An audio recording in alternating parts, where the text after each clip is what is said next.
So I made it back to Copper Mountain this morning. Missed the 6:30 bus at Frisco because I realized I had dropped my beanie somewhere. So I had to backtrack my steps, and thankfully I did find it. And then I got the 7 a.m. bus. But now heading towards Twin Lakes on segment 8. Today, I don't get as high as I did yesterday up on the ridge, but there are two passes, Searle Pass and Kokomo Pass. So they're pretty close together, around 12,000 feet each. So should be a decent amount of climbing today.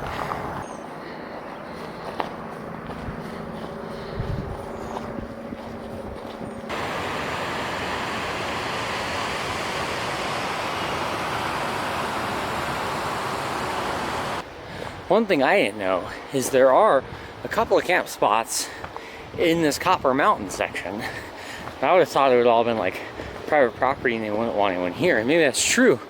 But yesterday I did see one or two campsites with people in it, and then even this morning as I was getting on the trail past all the buildings, this guy was walking right out of the woods where he was just camping. He walked straight down to Copper Mountain.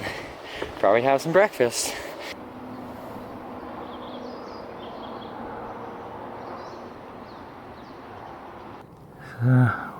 Weird little cabin.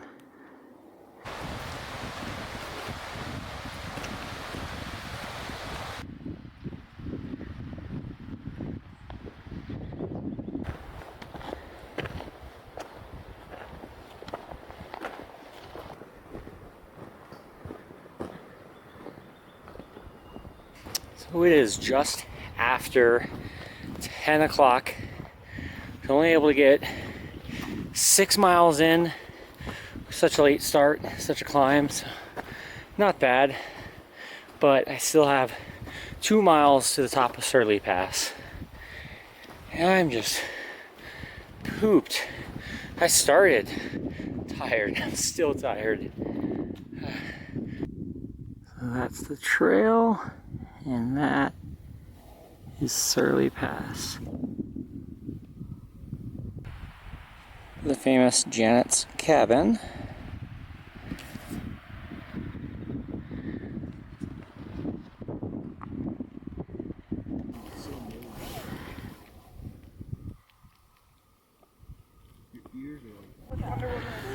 There was either a ground squirrel or a pika, and this marmot started to chase it. There's a whole bunch of here. So that was Searle Pass, or this is Searle or Searle. I was there for maybe 4 minutes, and there was 9 people total. Not me, so 10 total including me, which is a shit ton of people. Now off to Elk Ridge, which is a couple hundred feet higher than Kokomo Pass.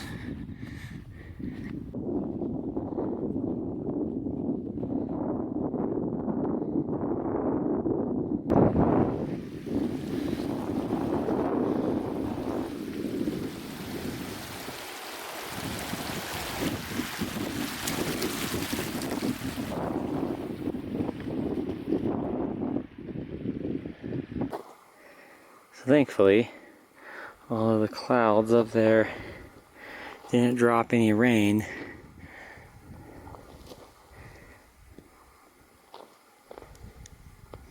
They dropped it over there.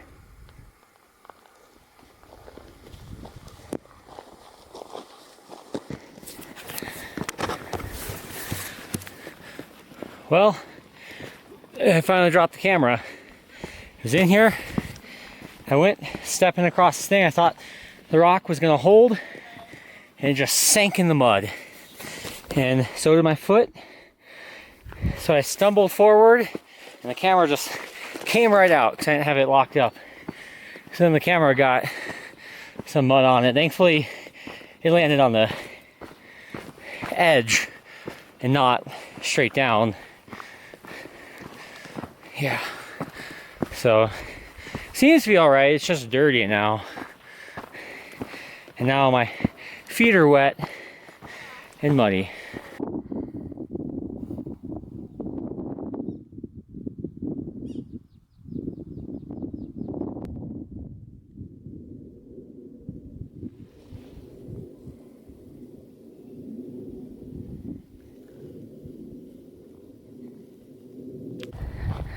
So Kokomo Pass.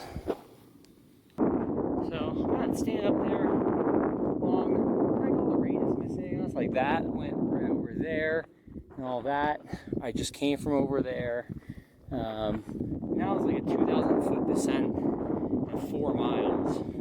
There's water in half a mile that I'm gonna stop. So I'm just gonna keep on going and eat lunch there instead of there, just in case more rain clouds decide to come and actually hit where I am. Actually, right where I dropped the camera, why I have a raincoat on, is because it was starting to snow very, very lightly and briefly. You know, I maybe saw like 20 flakes. And so I was like, oh, well, if it's like starting to pick up, I don't know how long I'm going to be here. Let me put this jacket on. But like, I'm hot. So, half mile of water, and then I have a lunch break, and then keep going. It's 12:17, so it's not bad to get the high points of the trail done and over with before it's too late in the day.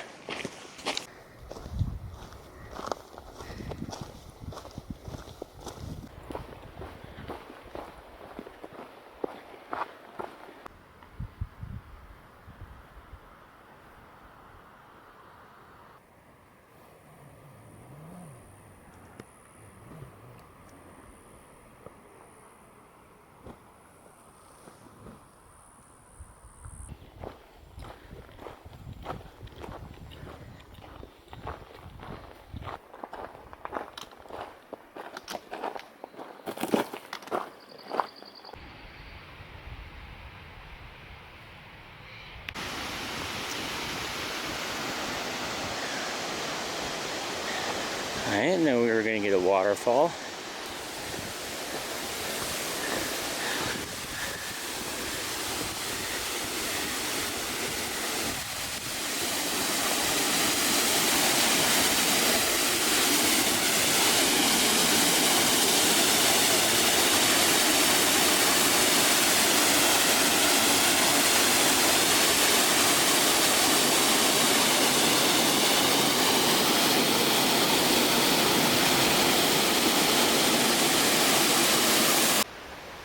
It's always so curious when there's just trees that have fallen over and you don't know why.